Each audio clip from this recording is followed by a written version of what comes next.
Hello students, कैसे हैं आप। Welcome to ATP. बच्चों, लास्ट लेक्चर में हमने नया चैप्टर स्टार्ट किया जिसका नाम था बायोमॉलिक्यूल, और बायोमॉलिक्यूल के इंट्रोडक्शन की हमने बात की थी लास्ट लेक्चर में। आज चलिए बात करते हैं, पहले बायोमॉलिक्यूल को स्टार्ट करते हैं जिसका नाम है कार्बोहाइड्रेट। आज हम कार्बोहाइड्रेट के बारे में बात करते हैं और कार्बोहाइड्रेट में मोनोसैकेराइड आज हम कंप्लीट करते हैं। नेक्स्ट लेक्चर में हम ऑलिगोसैकेराइड और उसके नेक्स्ट लेक्चर में हम पॉलीसैकेराइड्स की बात करेंगे। तो चलिए आज हम शुरुआत करते हैं। What is carbohydrate. ठीक है, कार्बोहाइड्रेट की बात करें तो carbohydrate is actually hydrate of carbon. ये है हाइड्रेट ऑफ कार्बन, कार्बन का हाइड्रेट है। और इस हाइड्रेट ऑफ कार्बन को हम पॉलीहाइड्रोक्सी एल्डिहाइड और कीटोन भी कह सकते हैं। इसे हम बोल सकते हैं पॉलीहाइड्रोक्सी एल्डिहाइड और कीटोन। ठीक है, आप एक कार्बोहाइड्रेट कंपाउंड को यहां देख पा रहे हैं जो पॉलीहाइड्रोक्सी एल्डिहाइड या कीटोन है, जिसमें बहुत सारे OH ग्रुप होते हैं और या तो वो एल्डिहाइड होता है या फिर वो होता है कीटोन। चलिए तो शुरुआत करते हैं कार्बोहाइड्रेट, हाइड्रेट ऑफ कार्बन की। Carbohydrate are mainly compound of carbon, hydrogen and oxygen. Carbon, hydrogen, oxygen से बने होते हैं। Carbohydrates are so called because in most of them the proportion of hydrogen and oxygen the same as in water. मतलब जैसे water में हमेशा hydrogen oxygen ratio 2:1 होता है, वैसे ही इसके अंदर भी हाइड्रोजन ऑक्सीजन का प्रोपोर्शन सेम होता है, इसलिए इसको हम क्या बोल देते हैं, कार्बोहाइड्रेट। तो हाइड्रोजन और ऑक्सीजन का प्रोपोर्शन सेम होने की तरह, जैसे वाटर में 2:1 रेशियो होता है, वैसे इनमें भी 2:1 रेशियो मिलेगा हमेशा आपको हाइड्रोजन और वाटर ऑक्सीजन का। इसलिए हम इसे क्या बोल देते हैं, हाइड्रेट ऑफ वाटर, या फिर हम बोल सकते हैं सीधा सीधा hydrate of carbon. They are also known as saccharide. ऐसे कंपाउंड जिनके अंदर शुगर होती है उसको हम क्या बोलते हैं, सैकेराइड। तो सैकेराइड या शुगर भी बोलते हैं। And carbohydrate are produced by green plants during photosynthesis. Photosynthesis करके ग्रीन प्लांट्स इसे प्रोड्यूस करते हैं। एंड जो आप जानते हैं उसको स्टार्च वर्ड यूज करते हैं, और भी बात करेंगे हम।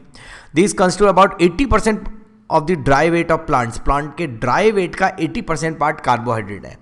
प्लांट के ड्राई वेट का 80% पार्ट क्या होता है उनका, carbohydrate. And carbohydrates are divided into 3 main classes, monosaccharide, oligosaccharide and polysaccharide. Carbohydrate की 3 मेन क्लासेस होती हैं, एक होती है मोनोसैकेराइड, एक होती है ऑलिगोसैकेराइड और एक होती है polysaccharide.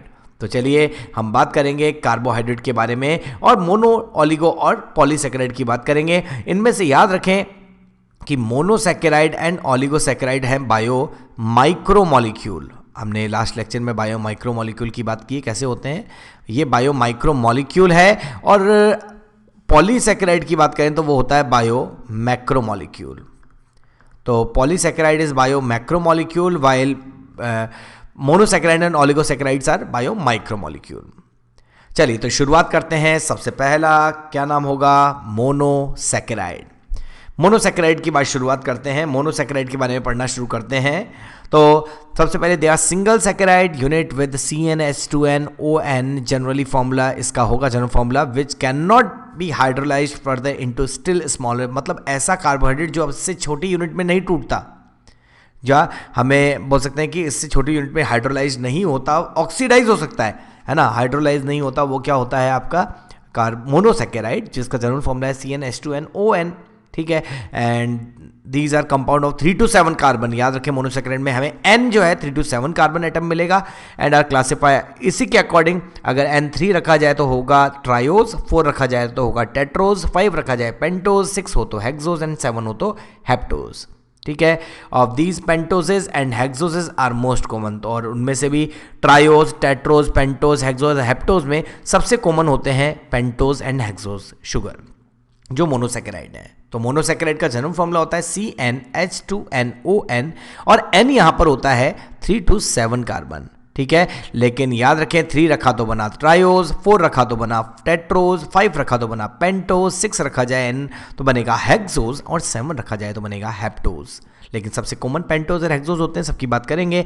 And monosaccharide are important as energy sources and building block for the synthesis of large molecule. तो सिंपल सी बात है, लार्ज मॉलिक्यूल बनाना है तो मोनोसैकेराइड मिलकर ही बनाएंगे पॉलीसैकेराइड, और एनर्जी सोर्स भी हैं, इंपॉर्टेंट एनर्जी सोर्स है।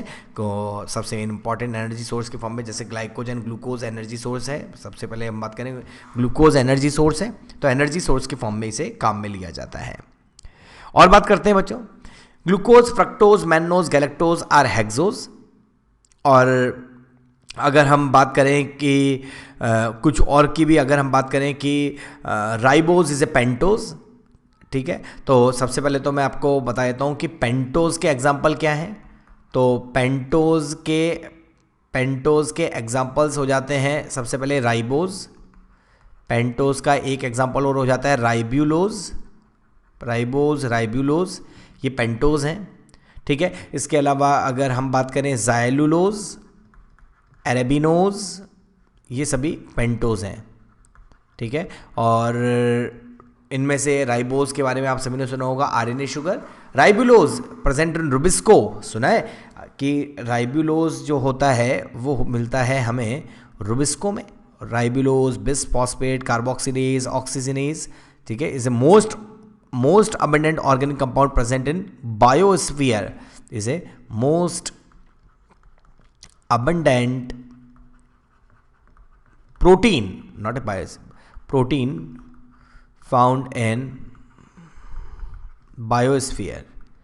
बायोस्फीयर में सबसे ज़्यादा मिलने वाला प्रोटीन जो होता है, एनिमल की बात करो, एनिमल प्रोटीन सबसे ज़्यादा कोलाजन प्रोटीन है, लेकिन बायोस्फीयर में सबसे ज़्यादा मिलने वाला प्रोटीन होता है रुबिस्को, और उस रुबिस्को प्लांट प्रोटीन के अंदर मिलती है कौन सी, पेंटोज शुगर, जिसको बोलते हैं राइबुलोज। और अगर N6 रखा जाए तो बहुत ही कॉमन एग्जांपल आप सभी ने सुने होंगे, ग्लूकोज, फ्रक्टोज, मैनोज, गैलेक्टोज, ये सभी क्या हैं, आपके हेक्सोज हैं, ठीक है। तो और बात करते हैं, दे आर वाइट, कैसे कलर के होते हैं, वाइट, स्वीट टेस्टिंग होते हैं और क्रिस्टलाइन होते हैं एंड एक्सट्रीमली सॉल्युबल होते हैं। तो मोनोसेक्राइड सॉल्युबल होते हैं, स्वीट होते हैं और सिंपल होते हैं। Glucose is also called universal sugar and is also known as dextrose and grape sugar और कॉर्न शुगर। ग्लूकोज को इसके अलावा एक और नाम बोल सकते हैं, ब्लड शुगर भी बोलते हैं ग्लूकोज के लिए वर्ड, तो ये ब्लड में होती है इसलिए ब्लड शुगर बोलते हैं। और बात करते हैं, ये यूनिवर्सल शुगर है। ग्रेप शुगर, क्योंकि फ्रूट्स के अंदर होती है फ्रक्टोज, फ्रूट्स जो हैं उनके अंदर फ्रक्टोज होती है, तो फ्रक्टोज तो हो जाती है फ्रूट शुगर, लेकिन ग्रेप, अंगूर के अंदर हमें देखने को मिलती है ग्लूकोज, इसलिए glucose is grape sugar. Corn sugar बोलते हैं क्योंकि अगर हम मेज की बात करें तो मेज में स्टार्च के हाइड्रोलाइसिस से ग्लूकोज बनता है। मेज के अंदर आप सभी जानते हैं एल्यूरोन लेयर है, वहां पे जिब्रेलिन बनता है, और this gibberellin is responsible for metabolism, and due to this metabolic process starch hydrolyse into glucose, and due to presence of glucose in corn glucose is also called corn sugar. तो botany वाला concept मैंने थोड़ा बोला बच्चा, यहाँ पर आप botany में और अच्छे से समझेंगे इस बात को। तो ग्लूकोज को corn sugar, grape sugar, dextrose sugar, universal sugar और ब्लड शुगर बोलते हैं। डेक्सट्रोज शुगर क्यों? अगर पॉलराइज्ड लाइट को ग्लूकोज कंपाउंड से पास करवाएं, पॉलराइज्ड लाइट को अगर ग्लूकोज कंपाउंड से पास करवाया जाए तो उस कंडीशन में पॉलराइज्ड लाइट जो है वो राइट साइड शिफ्ट हो जाती है। पॉलराइज्ड लाइट को अगर पास करवाया जाए ग्लूकोज कंपाउंड से तो लाइट राइट साइड शिफ्ट हो जाती है, राइट डायरेक्शन में क्लॉकवाइज मूव करती है, तो उसको हम बोल देते हैं डेक्स्ट्रो रोटेटरी मूवमेंट। और ऐसी शुगर जो डेक्स्ट्रो रोटेटरी मूवमेंट शो कर रही है वो है कौन सी शुगर? डेक्स्ट्रोज शुगर, ठीक है। इसके अलावा अगर हम बात कर लेते हैं और कुछ स्ट्रक्चर्स की, तो सबसे पहले तो मैं आपको पेंटोज का स्ट्रक्चर बताता हूँ। ये दोनों ही हैं पेंटोज, ये जो स्ट्रक्चर आपको दिख रही हैं ये पेंटोज शुगर्स हैं। और पेंटोज शुगर में अगर हम बात करें, ये डायग्राम है राइबोज का। राइबोज देखिए, राइबोज के अगर नंबरिंग की जाए तो राइबोज की नंबरिंग कैसे की जाएगी? देखिए, एल्डिहाइड है 1 2 3 4 5, ये 5 कार्बन है, और इस 5 कार्बन की रिंग को अगर रिंग फॉर्म में बनाया जाए तो ऐसा बनेगा। फर्स्ट कार्बन पर OH ग्रुप की पोजीशन अगर नीचे हो तो बोला जाएगा अल्फा। फर्स्ट कार्बन पर OH ग्रुप की पोजीशन नीचे, फर्स्ट, सेकंड, ये थर्ड कार्बन, ये फोर्थ कार्बन और ये फिफ्थ कार्बन। रिंग के अंदर होंगे 4 कार्बन, और ये जो बन चुका है ये है अल्फा राइबोज। अल्फा राइबोज की रिंग जो है, अल्फा राइबोज की जो रिंग है वो हमारी कैसी हो जाएगी? फ्यूरेनोज रिंग। फ्यूरेनोज रिंग ऐसी रिंग होती है जिसकी रिंग में 4 कार्बन हो, तो 4 कार्बन की रिंग को फ्यूरेनोज रिंग कहते हैं। और याद रखें, ये फ्यूरेनोज रिंग जो 4 कार्बन रिंग है अल्फा राइबोज की रिंग है। और साथ में अगर हम बात करें, अगर इसी डायग्राम को बीटा फॉर्म में बनाना है तो कैसा बनाया जाएगा? देखिए, इसी की मैं बीटा फॉर्म बना देता हूं। अगर बीटा फॉर्म बनाई जाए तो फर्स्ट कार्बन पर OH ग्रुप की पोजीशन अपोजिट हो जाएगी। फर्स्ट कार्बन पर OH ग्रुप नीचे है, यहां पर फर्स्ट कार्बन पर OH ग्रुप क्या हो गया? ऊपर। बाकी सब पर आपको ऐसा ही मिलेगा, HOH HOH H CH2OH। तो first carbon, second carbon, third carbon, fourth carbon, fifth carbon. तो याद रखें ये भी फ्यूरेनोज ही है, लेकिन फर्स्ट कार्बन पे OH ग्रुप की पोजीशन अपोजिट हो गई तो इसे अल्फा नहीं बोला जाएगा, इसके लिए वर्ड यूज कर लिया जाएगा बीटा राइबोज। ये बीटा राइबोज दिख रहा है, और अल्फा और बीटा राइबोज तो एक ही है। अल्फा राइबोज में फर्स्ट कार्बन पे OH नीचे, बीटा राइबोज पे फर्स्ट कार्बन पे OH ऊपर। इसका मतलब ये दोनों आइसोमर हैं। ये दोनों क्या है? आइसोमर। और इस तरह के आइसोमर को हम बोलते हैं commonly anomers. This type of isomers are called anomers. Clear है बात? तो इस तरह के आइसोमर के लिए हम वर्ड यूज करते हैं क्या? एनोमर। और इस बीटा राइबोज का अगर डीऑक्सीजनेशन हो जाए, ठीक है, इसका अगर क्या कर दिया जाए? डीऑक्सीजनेशन। ठीक है, तो डीऑक्सीजनेशन का मतलब इसमें से ऑक्सीजन निकाल दी जाए। तो ऑक्सीजन निकाल दी जाए तो ऑक्सीजन सेकंड कार्बन से निकलती है। तो ये डायग्राम ऐसा बन जाएगा जिसमें ये OH H और सेकंड कार्बन से ऑक्सीजन निकाल दी तो HOH की जगह HH रह जाएगा, ये HOH ही रहेगा, और ये CH2OH रह जाएगा। मतलब सब कुछ वही डायग्राम बना दिया, बस सेकंड कार्बन से OH का O निकाल दिया, बचा H। तो ये बन चुका है बीटा डीऑक्सीराइबोज। और आप सभी ने सुना होगा कि बीटा डीऑक्सीराइबोज को ही तो क्या बोला जाता है बच्चों? यही तो होती है कौन सी शुगर? DNA sugar. तो अच्छे से समझते जाइए बच्चों पूरी बात को, कि अगर हम बात करें कि सबसे पहले हमने पेंटोज की बात की, ओपन चेन बनाई। ओपन चेन के अंदर अगर आप देखें, मैंने 1 2 3 4 5 पांचों को शो किया है यहाँ पर। उसके बाद मैंने इसको रिंग फॉर्म में कन्वर्ट किया और बताया कि फर्स्ट कार्बन पर OH नीचे है तो होगा अल्फा राइबोज। रिंग में 4 कार्बन है, बोला जाएगा 4 carbon ring is called furanose ring, और this is a alpha ribose sugar. अगर फर्स्ट कार्बन पे OH को अपोजिट कर दिया जाए, बोला जाएगा बीटा राइबोज। और अल्फा एंड बीटा राइबोज एक दूसरे के आइसोमर है। This type of isomers are called anomers. लेकिन अगर हम बात करें कि ये बीटा राइबोज जो एक्चुअली RNA शुगर है, ये ही एक्चुअली क्या है? RNA शुगर है। इस RNA शुगर का अगर क्या कर दिया जाए बच्चों, अगर इस RNA शुगर जो है, इस RNA शुगर का डीऑक्सीजनेशन कर दिया जाए, बीटा राइबोज मैंने साफ लिख देता हूं थोड़ा सा, ये है RNA शुगर। और अगर इस RNA शुगर का डीऑक्सीजनेशन कर दिया जाए तो सेकंड कार्बन से ऑक्सीजन का मॉलिक्यूल रिलीज होता है, तो HH रह जाएगा। तो अब ये बीटा राइबोज की जगह बीटा डीऑक्सीराइबोज हो जाएगी, जो होगी कौन सी शुगर? DNA sugar. ठीक है, तो ये पेंटोज के बारे में पूरा बताया गया। अब हम बात करते हैं ग्लूकोज की।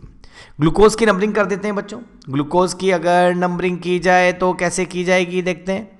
ग्लूकोज की अगर नंबरिंग की जाए तो यहाँ से शुरू करते हैं, first carbon, second, third, fourth, fifth, और ये लास्ट कार्बन जिसका नंबर होगा 6।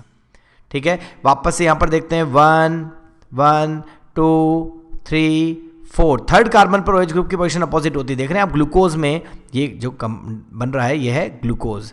और ग्लूकोज जो होता है उसमें थर्ड कार्बन पर OH ग्रुप की पोजीशन क्या होती है? अपोजिट होती है। देखिए थर्ड कार्बन पर अपोजिट दिख रही है, बाकी सब पे HOH HOH OHH OHH third carbon पे, बाकी पे HOH और HCH2OH। क्लियर होती है बात सभी को? और साथ में अगर हम बात करें कि ये जो आपका ग्लूकोज बना है, इसमें फर्स्ट कार्बन पे OH नीचे है, तो ये भी कैसा होगा? Alpha glucose. तो आप बच्चों अब आपको आइडिया हो गया होगा कि इसी तरह से अगर फर्स्ट कार्बन पे OH ग्रुप की पोजीशन को अपोजिट कर दिया जाए तो बन जाएगा बीटा ग्लूकोज, और अल्फा और बीटा ग्लूकोज वापस आइसोमर होंगे। ऐसे आइसोमर को क्या बोलेंगे? एनोमर। लेकिन अगर मैं ग्लूकोज को लिखूं तो होगा C6H12O6, फ्रक्टोज को लिखा जाए C6H12O6, मैनोज भी C6H12O6, गैलेक्टोज भी C6H12O6। इसका मतलब क्या मैं ये नहीं बोल सकता कि ये सब भी आपस में आइसोमर हैं? ये जितने भी लिखे हैं ये भी सभी आइसोमर्स हैं, but this type of isomers are called epimers. इस तरह के आइसोमर्स को हम क्या बोलते हैं? एपीमर बोलते हैं। जबकि alpha and beta ribose isomer हैं, अल्फा एंड बीटा ग्लूकोज भी आइसोमर हैं, इस तरह के आइसोमर को बोलते हैं anomer. And glucose, fructose, mannose, galactose, hexose, ये सारे हेक्सोज जो हैं ये भी आइसोमर हैं, इनको हम बोलते हैं एपीमर। उस तरह से राइबोज, राइबुलोज, जाइलोज, एरेबिनोज, ये सभी पेंटोज हैं, ये सभी क्या होंगे? ये सभी होंगे एपीमर। क्लियर है? तो हमने सबसे पहले पेंटोज में राइबोज की स्ट्रक्चर देखी, बीटा राइबोज देखा, अल्फा राइबोज के बाद और डीऑक्सी राइबोज बनाया, डेराइव्ड फॉर्म बनाई हमने उसकी, और एक ओपन चेन कंपाउंड में ग्लूकोज के कंपाउंड को देखा, और साथ में उसके हमने अल्फा ग्लूकोज को भी बनाया। एक बार फिर से ग्लूकोज को आप इस डायग्राम में देख सकते हैं। अगर ग्लूकोज को देखा जाए, ठीक है, तो ग्लूकोज को अगर देखा जाए तो ग्लूकोज कुछ ऐसा दिखेगा। और ग्लूकोज जब ऐसा दिखेगा तो उस कंडीशन में क्या होगा बच्चों, जब ग्लूकोज आपको ऐसा दिख रहा है, यहाँ पर आप सारी चीज़ देख सकते हैं, मैंने वही स्ट्रक्चर बनाई है, ये O, ये O, CH2OH H यहाँ पर है, OH इधर है, ठीक है, लेकिन अल्फा फॉर्म है, अल्फा फॉर्म दिख रही है। थर्ड कार्बन पर उल्टा है, देखो यहाँ H उधर OH, ये OH इधर आ गया, बाकी सब जगह इसमें भी OH पीछे है, तो थर्ड कार्बन पर OH ग्रुप की पोजीशन क्या है, अपोजिट है, तो ये हो जाता है glucose. Deoxyribose in ring form में डीऑक्सीराइबोज ऐसा दिखेगा, थोड़ा सा डायग्राम गलत हो गया है, ये O आना चाहिए, नहीं आना चाहिए, नहीं आना चाहिए, H आएगा सेकंड कार्बन पे, ठीक है। तो याद रखें कि ये आपका हो जाता है, ये आपका डीऑक्सीराइबोज शुगर हो जाती है, ठीक है। फ्रक्टोज की बात करते हैं, ये देखिए फ्रक्टोज का ओपन चेन कंपाउंड। फ्रक्टोज को एक बार समझते हैं, फ्रक्टोज की नंबरिंग करते हैं, ये फर्स्ट, ये second carbon, this is third, this is fourth, this is fifth and this is sixth. अगर आप बोलें कि सर इस फ्रक्टोज को रिंग फॉर्म में बनाएं, तो फ्रक्टोज की रिंग बनाई जाए तो कैसी दिखेगी, देखिए एक बार, फ्रक्टोज की हम बना देते हैं रिंग ऑफ फ्रक्टोज जो होगी कुछ ऐसी दिखेगी।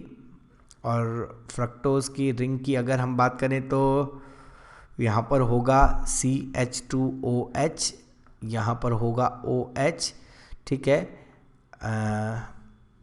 CH2OH, यहाँ पर होगा OH, यहाँ पर ये हो गया आपका पहला कार्बन, दूसरा कार्बन, यहाँ पर थर्ड कार्बन पर OH ग्रुप की पोजीशन, थर्ड कार्बन पर OH ग्रुप की पोजीशन अपोजिट होती है। फोर्थ पर HOH, इस पर CH2OH। देखिए अभी नंबरिंग करता हूँ, अगर फ्रक्टोज की हम बात कर रहे हैं तो फ्रक्टोज की नंबरिंग की जाए तो this is A first carbon, this is second carbon, this is third carbon, this is fourth carbon, this is A fifth carbon, और ये हो जाएगा सिक्स्थ कार्बन। देख सकते हैं रिंग के अंदर CH2H पहला कार्बन रिंग के नहीं है, अंदर बाहर है, सिक्स कार्बन भी रिंग के अंदर नहीं है, इसका मतलब रिंग में केवल 4 कार्बन है, तो दिस इज ए फ्रक्टोज। और फ्रक्टोज की जो रिंग है वो भी कैसी रिंग है, फ्यूरेनोज रिंग है। फ्रक्टोज की रिंग में भी कितने कार्बन हैं, 4 कार्बन है, 4 कार्बन की रिंग है, लेकिन आपको ग्लूकोज की जो रिंग दिख रही है वो है पायरेनोज रिंग। ग्लूकोज की जो रिंग है उसकी रिंग के अंदर 5 कार्बन है, तो ग्लूकोज की रिंग, गैलेक्टोज की रिंग, मैनोज की रिंग, सबकी रिंग पायरेनोज होती है, लेकिन फ्रक्टोज जो एक मोनोसेकेराइड में हेक्सोज ही है, लेकिन उसकी रिंग कैसी होती है, फ्यूरेनोज रिंग होती है। तो रिंग फॉर्म में आपको इस डायग्राम को ही बना दिया गया और पता चला कि फ्रक्टोज इज ए कीटोज। फ्रक्टोज क्या है, एक कीटोज। फ्रक्टोज की और बात कर लेते हैं। Fructose is called fruit sugar and is also known as levulose, क्योंकि पोलराइज्ड लाइट को ये शिफ्ट कर देता है टुवर्ड्स लेफ्ट साइड। जो पोलराइज्ड लाइट को राइट साइड मूव कर दे वो डेक्स्ट्रोज, और जो पोलराइज्ड लाइट को लेफ्ट साइड मूव कर दे वो लेविलोज। L से लेफ्ट, L से लेविलोज। इसके अलावा एक बात और याद रखनी चाहिए कि स्वीटेस्ट, सबसे नेचुरल स्वीटेस्ट शुगर जो होती है वो फ्रक्टोज है, ठीक है, नेचुरल स्वीटेस्ट शुगर है फ्रक्टोज जो फ्रूट्स में मिलती है। लेकिन एक बात याद रखें, ये लेवुलोज शुगर या फ्रक्टोज जो है वो कीटोज शुगर है, और honey has 2 sugars, dextrose and levulose, मतलब ग्लूकोज भी होता है और फ्रक्टोज भी होता है हनी में। एक बात कीटोज और फ्रक्टोज के लिए मैं आपको, एल्डोज के लिए बता दूं कि जहां भी सफिक्स ओज होगा वो होगा एल्डोज, जहां भी सफिक्स लोज होगा वो होगा कीटोज, जहां भी सफिक्स होगा ओज वो होगा एल्डोज, जहां भी सफिक्स होगा लोज वो होगा कीटोज। लेकिन एक्सेप्ट किसको छोड़कर, एक्सेप्ट छोड़कर फ्रक्टोज। मतलब कुल मिलाकर आपको ये बात बताई जा रही है कि जितने भी ओज होते हैं वो सारे एल्डोज होते हैं, जितने भी लोज होते हैं वो सारे कीटोज होते हैं, लेकिन फ्रक्टोज में तो ओज आता है लेकिन फिर भी वो क्या होता है, कीटोज। ये कोई रूल नहीं है बच्चों, ये एक छोटी सी ट्रिक है जिसको आप याद रख सकते हैं, जिससे आप कई चीज़ों के, कई आपकी प्रॉब्लम्स जो है उनको सॉल्व कर सकते हैं कि एल्डोज होगा या कीटोज होगा। तो जितने भी ओज हैं, चाहे ग्लूकोज हो, चाहे वो मैनोज हो, चाहे वो गैलेक्टोज हो, चाहे वो सुक्रोज हो, चाहे वो लैक्टोज हो, जितने भी ओज होते हैं, चाहे वो जाइलोज हो, चाहे वो राइबोज हो, तो जितने भी ओज हैं वो सारे एल्डोज हैं फ्रक्टोज को छोड़कर। फ्रक्टोज अकेला ऐसा ओज है जो कीटोज है।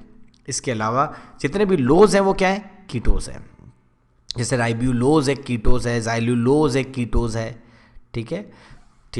चलिए तो हमने क्या बात कर ली है बच्चों, हमने कार्बोहाइड्रेट के बारे में स्टार्ट की है बात करना, मोनोसैकेराइड के बारे में बात करना शुरू की है। मोनोसैकेराइड के बारे में सबसे पहले आपको बताया गया कि ये triose, tetrose, pentose, hexose, heptose form में मिलते हैं। उनमें से पेंटोज में राइबोज देखा, अल्फा राइबोज देखा, बीटा राइबोज देखा, डीऑक्सी राइबोज भी देखा। और अगर हम बात करें, हमने हेक्सोज में ग्लूकोज की स्ट्रक्चर देखी, ओपन चेन और रिंग फॉर्म। फ्रक्टोज की स्ट्रक्चर देखी, open chain and ring form. और उसके बाद अगर हम हेप्टोज की बात करेंगे, समझिएगा, हेप्टोज हैव 7 कार्बन।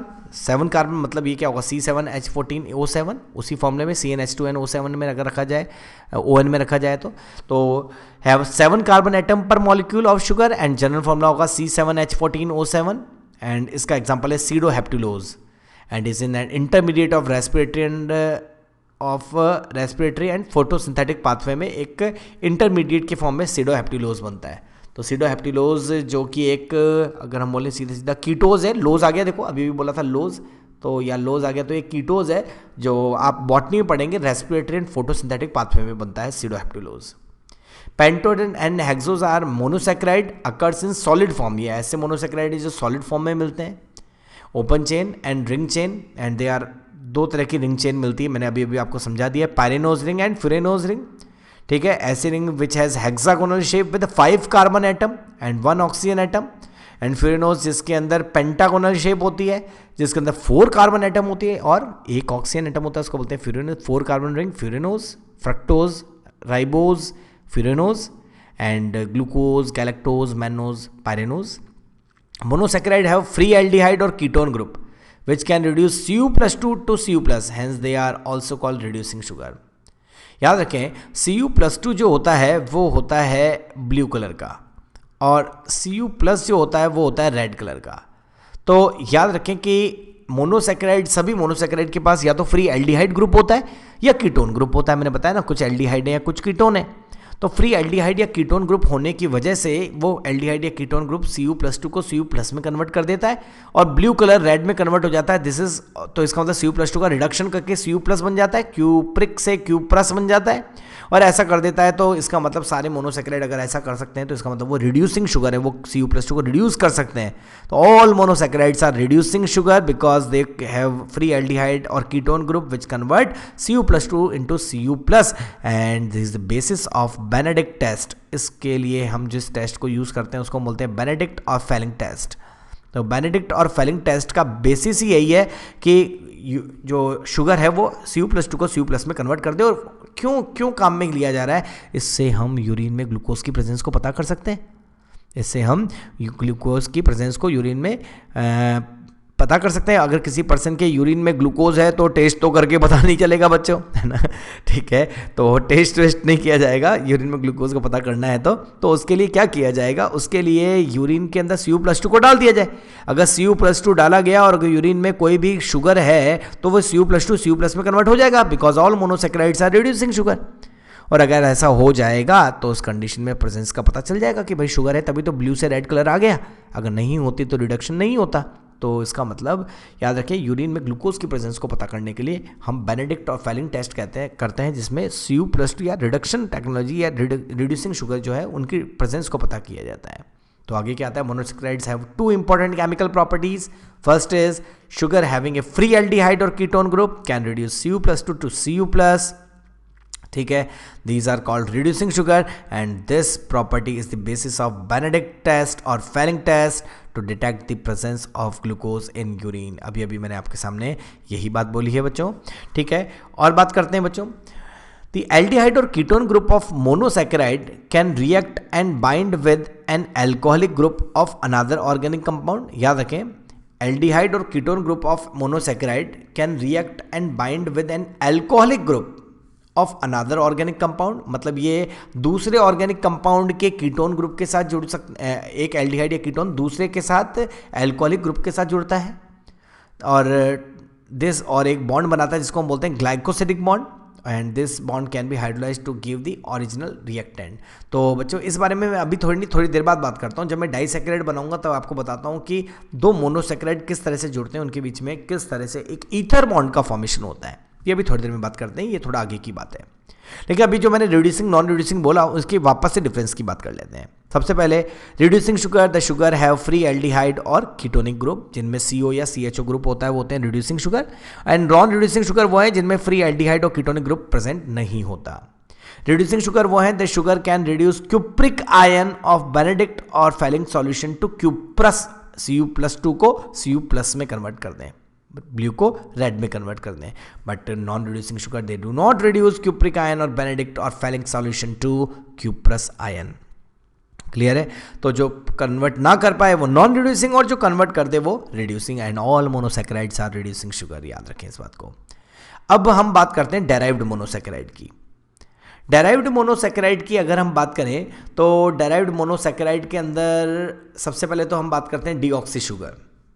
जैसे loss of oxygen atom at second carbon of ribose yield deoxyribose. अभी तो हमने बात की थी कि भाई राइबोज के डीऑक्सीजनेशन से डीऑक्सीराइबोज बनती है। कैसे बात की थी हमने? ये बनाया था बीटा राइबोज, और बीटा राइबोज का डीऑक्सीजनेशन कर दिया तो हमें क्या मिल गया? Beta deoxyribose. तो सबसे पहली तो अगर हम बात करें डेराइव्ड मोनोसैकेराइड का, पहला है डीऑक्सीराइबोज शुगर, जो DNA शुगर है, जो इसमें कार्बन मैंने बताया कौन से कार्बन से निकलता है, कौन से? सेकंड कार्बन से हाइड्रोजन। देखिए फर्स्ट ये रहा और ये रहा सेकंड, तो सेकंड कार्बन से ऑक्सीजन रिलीज होती है। तो सेकंड कार्बन से ऑक्सीजन रिलीज हुई तो देखिए HOH था, यहाँ पर HH रह गया है। सही बात है? तो पूरी बात क्या आती है? Loss of oxygen atom at second carbon of ribose yields deoxyribose, a constituent of DNA। Amino sugar, sugar में एमीन जुड़ जाए तो क्या बन जाएगा? Amino sugar. जैसे monosaccharide have an amino group, जैसे ग्लूकोज एमीन, गैलेक्टोज एमीन। ठीक है, ग्लूकोज एमीन जैसे हाइलुरोनिक एसिड में ग्लूकोज एमीन होता है, काइटिन के अंदर ग्लूकोज एमीन होता है, गैलेक्टोज एमीन एगार के अंदर प्रेजेंट होता है। ठीक है, शुगर एसिड जैसे ascorbic acid is a sugar acid. Vitamin की अगर हम बात करें, विटामिन C जो होता है वो क्या होता है? Ascorbic acid. Glucuronic acid hyaluronic acid के अंदर होता है, ग्लूकुरोनिक एसिड भी। ठीक है, जैसे आपने सुना होगा hyaluronic acid is form by alternate sequence of N acetyl glucosamine and glucuronic acid. तो ग्लूकोज एमीन और ग्लूकुरोनिक एसिड का जब अल्टरनेट सीक्वेंस बनता है तो एनिमल सीमेंट बनता है, जिसको बोलते हैं हाइलुरोनिक एसिड, जो कनेक्टिव टिश्यू में मिलता है। एक आता है ऐसे गैलेक्टोज का एसिड, गैलेक्टुरोनिक एसिड। शुगर के अल्कोहल भी होते हैं, शुगर अल्कोहल जैसे glycerol and mannitol present in brown algae. एक और वर्ड सुनाओ आपने, सॉर्बिटॉल। तो ये एल्गी के अंदर, ब्राउन एल्गी या फियोफाइसी के अंदर प्रेजेंट होते हैं, ग्लिसरॉल, मैनिटॉल, सॉर्बिटॉल, ये शुगर अल्कोहल है। तो बच्चों कुल मिला के हमने डेराइव्ड मोनोसैकेराइड की बात की है। तो बच्चों आज के लेक्चर में हमने स्टार्ट किया, लास्ट लेक्चर में हमने स्टार्ट किया नया चैप्टर जिसका नाम था बायोमोलिक्यूल। और बायोमोलिक्यूल में हमने सबसे पहले स्टार्ट किया इंट्रोडक्शन की बात की, एसिड एनालिसिस की बात की, ऐश एनालिसिस की बात की, और साथ में हमने बात की है अर्थ क्रस्ट में मिलने वाले एलिमेंट को ह्यूमन बॉडी में मिलने वाले एलिमेंट से कंपेयर किया, सेलुलर पूल की बात की, और उसके बाद हमने प्राइमरी एंड सेकेंडरी मेटाबोलाइट की बात करने के बाद पहला बायोमोलिक्यूल स्टार्ट किया जिसका नाम है कार्बोहाइड्रेट। जिसमें कार्बोहाइड्रेट में हमने सबसे पहले कार्बोहाइड्रेट की जनरल स्ट्रक्चर की बात की, कार्बोहाइड्रेट के टाइप्स की बात की, जिसमें मोनोसैकेराइड की बात की, उसकी 3 to 7 कार्बन वाली triose, tetrose, pentose, hexose and heptose के सभी एग्जाम्पल्स की बात की। और उसके बाद हमने बात की कि सभी मोनोसैकेराइड रिड्यूसिंग शुगर हैं। ठीक है, जो रिड्यूसिंग शुगर है वो नॉन रिड्यूसिंग शुगर से डिफरेंट कैसे होती है, याद रखना सुक्रोज जो एक तरह का डाइसैकेराइड आएगा और ट्रिहेलोज जो भी एक डाइसैकेराइड आएगा, वो दोनों नॉन रिड्यूसिंग शुगर हैं, बाकी सभी क्या होते हैं? Reducing sugar. और डेराइव्ड मोनोसैकेराइड की बात की फाइनली, जिसमें एग्जांपल हमें देखने को मिले एमिनो शुगर, शुगर का एसिड, शुगर का अल्कोहल एंड डीऑक्सीराइबोज शुगर। ठीक है, और चलिए तो यहाँ तक की बात करने के बाद हम देखते हैं कि क्या हम इस टॉपिक से रिलेटेड कुछ क्वेश्चंस कर पाते हैं। अगर कर पाते हैं तो चलिए सॉल्व भी करते हैं। हम अब तक की बात जो की है उससे रिलेटेड कुछ क्वेश्चंस की बात करते हैं। पहला क्वेश्चन देखते हैं, 98% of living organism is formed of 6 element, carbon, hydrogen, nitrogen, oxygen. फिर क्या आएगा? इसके आगे आएगा sulphur and magnesium, magnesium and sodium, calcium and phosphorus, या फॉस्फोरस एंड सल्फर। बिल्कुल बच्चों इसका आंसर आना चाहिए फॉस्फोरस एंड सल्फर। नेक्स्ट आ जाता है बच्चों याद रखने वाला क्वेश्चन है, वैसे थोड़ा बहुत चेंज भी हो जाता कई बार ये। Which of the following sugar is levorotatory. Levorotatory जो पोलराइज लाइट को किधर मूव कर दे, लेफ्ट साइड मूव कर दे वो लेवोरोटेटरी, जो राइट साइड मूव कर दे वो डेक्स्ट्रोरोटेटरी। तो ग्लूकोज तो हमारा डेक्स्ट्रोरोटेटरी है और फ्रक्टोज हमारा कैसा है, लेवोरोटेटरी। ये पोलराइज लाइट को मूव करता है टुवर्ड्स द लेफ्ट साइड, इसलिए फ्रक्टोज इज ए लेवोरोटेटरी। नेक्स्ट आता है ग्लूकोज इज केन शुगर। याद रखें केन शुगर तो है सुक्रोज, जो शुगर केन से मिले, तो शुगर केन से हमें मिलती है सुक्रोज, तो sucrose is a cane sugar. जो सैकरम ऑफिसिनेलिस से या बीटा वल्गैरिस से हमें मिलती है वो गन्ने से मिलने वाली केन शुगर सुक्रोज है। ग्रेप शुगर बिल्कुल। और बात करते हैं माल्ट शुगर, माल्टोज है। और ट्रायोज शुगर, ट्रायोज शुगर के एग्जाम्पल मैंने आपके सामने नहीं लिखे थे, यहाँ लिख देता हूँ। ट्रायोज शुगर का एक एग्जाम्पल होता है DHAP, di hydroxy acetone phosphate. कुछ चीज़ें बच्चों आप अपने हिसाब से भी नोट कर सकते हैं। डाई हाइड्रोक्सी एसीटोन फॉस्फेट जो कि एक तरह का कीटोज शुगर है, ठीक है। और एक और एग्जाम्पल होता है PGAL, नॉट ए पागल, ठीक है, ये बोल रहा जा रहा है PGAL फॉस्फोग्लिसरल्डिहाइड, जो कि है एक तरह की एल्डोज शुगर। तो ये जो PGAL एल्डोज है और DHAP di hydroxy acetone phosphate कीटोज है, ये दोनों ट्रायोज शुगर हैं, ठीक है। माल्टोज माल्ट शुगर है। केन शुगर कौन है, सुक्रोज। और मैंने बताया सभी फ्रूट्स के अंदर होती है फ्रक्टोज, ग्रेप्स के अंदर होती है ग्लूकोज। तो glucose is a grape sugar, सीधा सीधा आंसर दिख रहा है, glucose is grape sugar. Next question आ जाता है, pentoses and hexoses are common oligosaccharide, disaccharide, monosaccharide और पॉलीसैकेराइड। पेंटोज और हेक्सोज क्या है, आर कॉमन, ओलिगोसैकेराइड है, डाइसैकेराइड है, मोनोसैकेराइड है या पॉलीसैकेराइड है। इनकी बात कर लेते हैं। तो पेंटोजेज एंड हेक्सोजेज दोनों ही ओलिगोसैकेराइड नहीं है बच्चों, हमने जो पढ़ा है उसके अकॉर्डिंग। डाइसैकेराइड भी नहीं है, पॉलीसैकेराइड भी नहीं है, हमने ये सारे पढ़े हैं। मोनोसैकेराइड में बताया आपको ट्रायोज, टेट्रोज, पेंटोज, हेक्सोज और हेप्टोज आते हैं। तो बिल्कुल नो डाउट इसका आंसर हो जाएगा बच्चों मोनोसैकेराइड। तो पेंटोज और हेक्सोज अभी हमने पूरा डिटेल इसी के बारे में पढ़ी है, ठीक है। ये सारे मोनोसैकेराइड्स हैं। Fehling solution can be detect presence of, Fehling solution किसकी प्रेजेंस को बताता है, तो याद रखें फेलिंग सॉल्यूशन जो है वो, तो अभी हमने पढ़ा था कि यूरिन में ग्लूकोज की प्रेजेंस को बताता है। तो फेलिंग सॉल्यूशन क्या है, फेलिंग सॉल्यूशन जो में Cu+2 होता है, उसे Cu+ में जो ब्लू कलर का सॉल्यूशन है उसे रेड कलर के सॉल्यूशन में कन्वर्ट कर देता है रिड्यूसिंग शुगर, और वो है ग्लूकोज। तो याद रखें यूरिन में ग्लूकोज की प्रेजेंस को पता करने के लिए फेलिंग या बेनेडिक्ट टेस्ट करते हैं। तो ये बिल्कुल किसकी प्रेजेंस को बताएगा, ये बताएगा प्रेजेंस को ग्लूकोज की। तो बच्चों आज के लेक्चर में हमने कार्बोहाइड्रेट स्टार्ट किया और ग्लूकोज और मोनोसैकेराइड के बारे में बात की। नेक्स्ट लेक्चर में हम ओलिगोसैकेराइड की और उसके नेक्स्ट लेक्चर में हम पॉलीसैकेराइड्स की बात करेंगे, फिर हम लिपिड्स की बात करेंगे और फाइनली हम एमिनो एसिड्स और प्रोटीन्स के बारे में बात करेंगे। तो चलिए बच्चों अभी हमें इस चैप्टर में और भी बहुत कुछ पढ़ना है। आप अच्छे से पढ़ाई करते रहिए और ATP के वीडियोज़ की हेल्प लेते रहिए। नेक्स्ट लेक्चर में फिर से आते हैं कुछ हेल्पफुल लेकर, तब तक के लिए थैंक यू।